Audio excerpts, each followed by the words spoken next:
इस वक्त बड़ी खबर मिल रही है, यूक्रेन के खार्किव में रूस का हमला हुआ है। रूस ने यूक्रेन के ट्रक को तबाह किया है। रूस ने जारी किया हमले का वीडियो।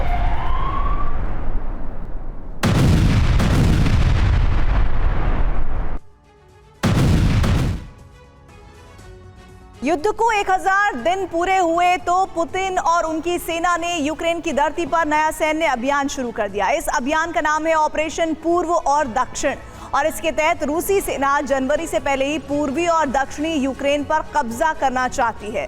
पुतिन का प्लान सिर्फ इतना ही नहीं है, रूस कीव फतेह भी करना चाह रहा है।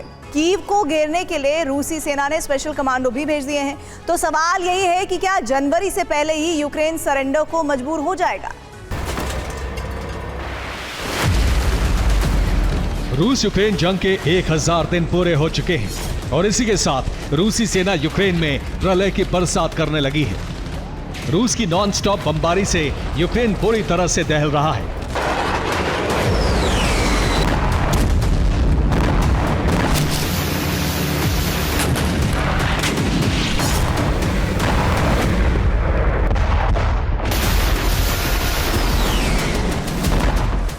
एक 1000 दिनों की जंग में किसे कितना नुकसान हुआ, किसे बढ़त मिली, इसकी पूरी रिपोर्ट हम आपको देंगे।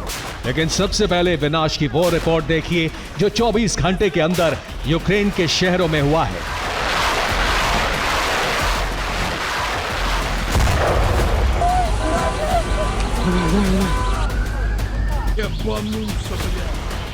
कीव में रूसी सेना इस्कंदर मिसाइलों की बरसात कर रही है। रूस की नॉन स्टॉप बमबारी से यूक्रेन की राजधानी पूरी तरह दहल रही है।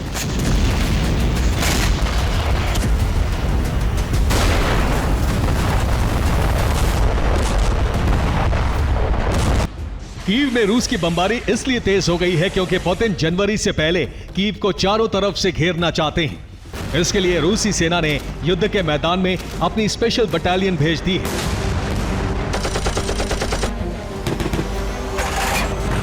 ये बटालियन कीव से लगते प्रांतों में जबरदस्त रक्तपात कर रही है।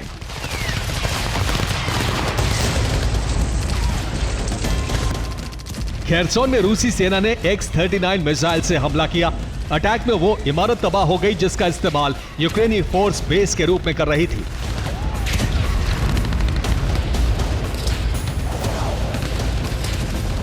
सुमी में रूस ने इस्कंदर M मिसाइलों से विस्फोट किया।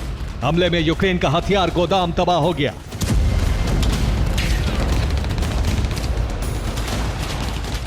मिकोलेव में रूस ने यूक्रेन के ड्रोन कमांड पोस्ट को तबाह कर दिया। पोक्रोवस्क में रूस ने यूक्रेन के ड्रोन रिले स्टेशन को तहस नहस कर दिया।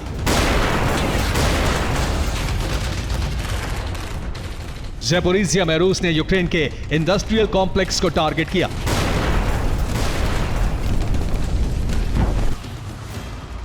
रूसी सेना ने भीषण हमला कर खेरसोन के नोवो अलेक्सेवका शहर पर कब्जा कर लिया।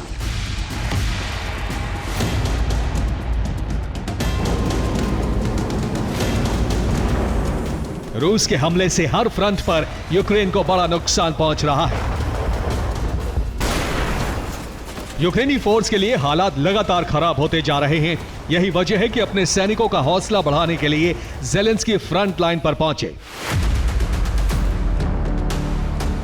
ज़ेलेंस्की पहले पोक्रोवस्क गए, उसके बाद कुपियांस्क पहुंचकर जंग लड़ रहे जवानों को सम्मानित किया।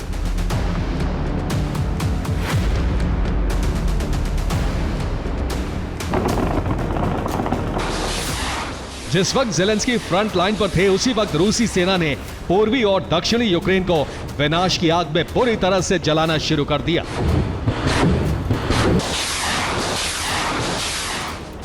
दक्षिणी यूक्रेन में रूस ने पोर्ट सिटी ओडेसा को भी जला दिया। रूस ने ओडेसा पोर्ट पर भीषण बमबारी की जिसकी वजह से बंदरगाह को काफी नुकसान पहुंचा।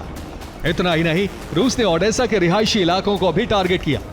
रूस के हमले में एक इमारत तबाह हो गई, 8 लोग मारे गए, 40 से ज्यादा घायल हैं।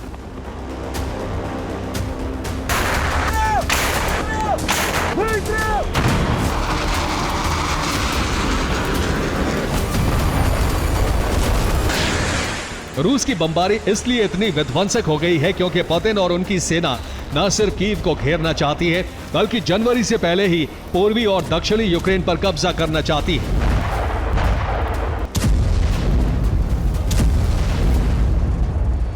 азимут 152, дальность 15. इस लक्ष्य को हासिल करने के लिए रूस ने पूरी ताकत झोंक दी है।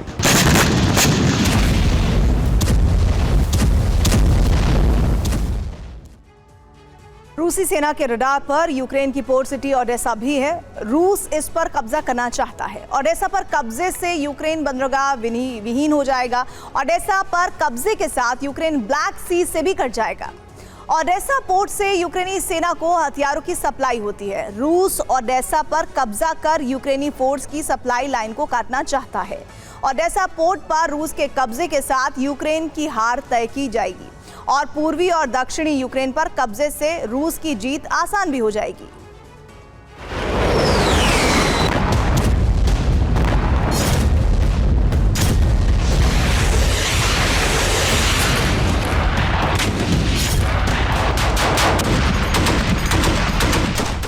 रूसी सेना न सिर्फ यूक्रेनी धरती पर तेजी से कब्जा करती जा रही है, बल्कि कुर्स्क में घुसे यूक्रेनी सैनिकों को खत्म भी कर रही है।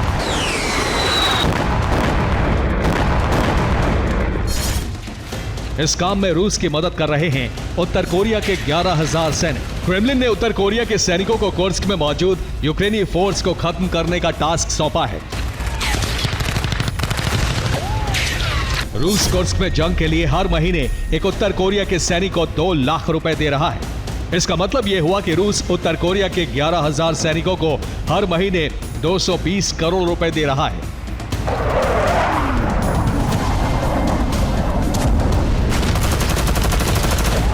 उधर बाइडेन सरकार ने यूक्रेन को साफ संदेश दे दिया है कि जब तक शांति वार्ता शुरू नहीं होती, तब तक यूक्रेन कुर्स्क में जंग लड़ता रहे, कुर्स्क में जमीनी कब्जा करता रहे। बाइडेन सरकार का मानना है कि इससे बातचीत के दौरान यूक्रेन को मदद मिलेगी।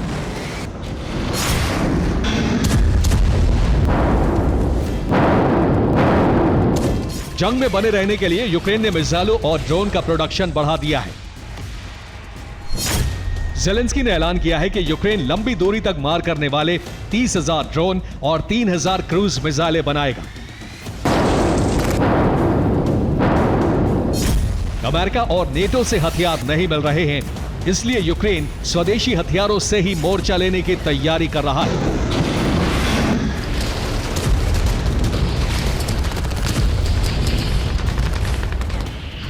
जंग को 1000 दिन पूरे हो चुके हैं। इस दौरान दोनों देशों ने खतरनाक हथियारों से एक दूसरे को जख्म दिया।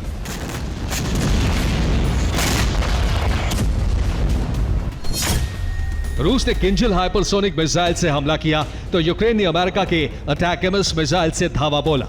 रूसी सेना ने स्कंदर से प्रहार किया तो यूक्रेन ने स्टॉर्म शैडो से तबाही मचाई। रूस ने KH-59 मिसाइलों से हमला किया तो यूक्रेन ने नेपच्यून मिसाइलों से बदला लिया। रूसी सेना ने शाहेद ड्रोन से वार किया तो यूक्रेन ने ल्यूटी ड्रोन से पलटवार किया। रूस ने फैब 3000 से विस्फोट किया तो यूक्रेन ने रूस को नैसन से चोट पहुंचाई। रूस ने Tu-95 बॉम्बर से बमवर्षा की तो यूक्रेन ने F-16 से गर्जना की। रूसी एयरफोर्स ने Su-34 से तबाही मचाई तो यूक्रेन ने MiG-29 से प्रतिशोध लिया।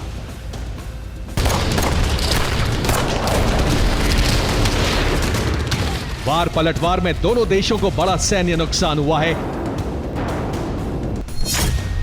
रूसी रक्षा मंत्रालय की रिपोर्ट है कि उसके हमले में अब तक 5 लाख से ज्यादा यूक्रेनी सैनिक मारे गए हैं, जबकि यूक्रेनी रक्षा मंत्रालय का दावा है कि उसने रूस के 7 लाख से ज्यादा सैनिकों का संहार कर दिया है।